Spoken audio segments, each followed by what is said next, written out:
आज की ये कहानी स्कूल के बच्चों की है जो एक वीरान आइलैंड पर आकर गिरते हैं। आज इस कहानी में एक तरफ पीस की ताकत दिखाई जाएगी तो दूसरी तरफ रोब, दबदबा, दहशत का खौफ लोगों पर दिखाया जाएगा। यहाँ पर आने वाले इस आइलैंड पर सब लड़के एक थे, मगर सब लड़कों में ना खुदगर्जी और पावर की भूख ने एक दूसरे का दुश्मन बना दिया। इस कहानी में एक नई सिविलाइजेशन का एक पुराना रूप दिखाया जाएगा जो धोखा, नफ़रत, खुदगर्जी और लाचारी से भरी पड़ी है।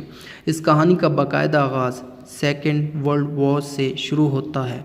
एक तरफ लड़ाई झगड़ा और खून था तो दूसरी तरफ हम देखते हैं कि एक प्लेन में इंग्लिश स्कूल बॉयज़ के एक ग्रुप पर हमला होता है और ये प्लेन जब हमला होता है तो सीधा जाकर एक अनजान सुनसान वीरान आइलैंड में आकर गिरता है।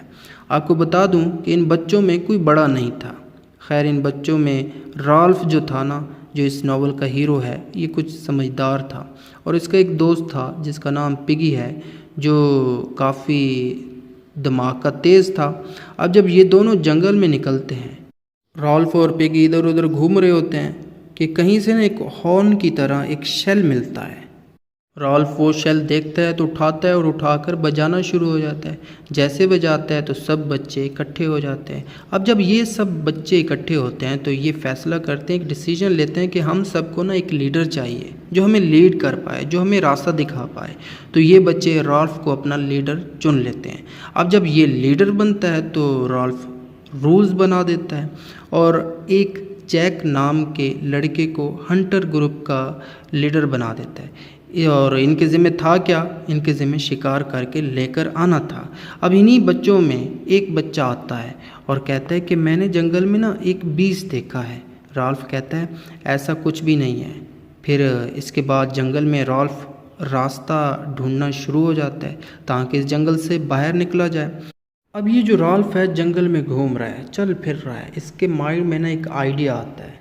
तो ये क्या करता है, ये सब लड़कों को बुलाकर एक तरीका बताता है कि हम लोगों ने ना जंगल से कैसे निकलना है। ये एक क्वेश्चन रखता है।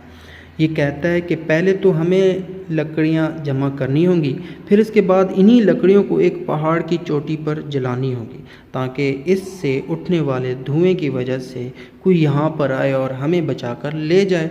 अब ये आइडिया सबको पसंद आता है।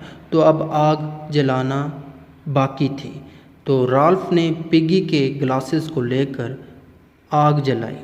अब जब आग जल चुकी थी तो राल्फ खुश होता है, लड़के भी खुश हो जाते हैं कि अब इस धुएं को देखकर कोई हमें बचा लेगा। लेकिन बच्चों की गफलत की वजह से, बच्चों की लापरवाही की वजह से आग जो थी ना वो जंगल में फैल चुकी थी। अब बाकी बच्चों में खौफ तो फैल गया था कि ये आग फैल रही है। खैर, वो बच्चा जो आपको याद हो कि जिसने कहा कि जंगल में बीस्ट है, तो वो इस आग के हादसे के बाद नज़र नहीं आता। अब हम देखते हैं कि राल्फ बहुत परेशान सा है क्योंकि बाकी बच्चे खेल में टाइम ज़ाया कर रहे थे और राल्फ जो बच्चों के लिए शेल्टर बना रहा था, उस शेल्टर को बनाने में कुछ बच्चों ने मदद की और बाकी बच्चों ने अपना टाइम खेलने में गुजारा और राल्फ को ये बात अच्छी नहीं लगी।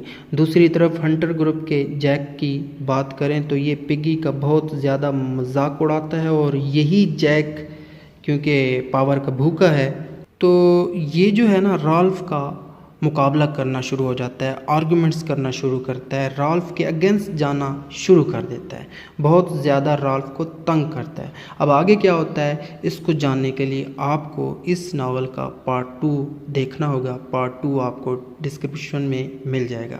Thank you for watching this.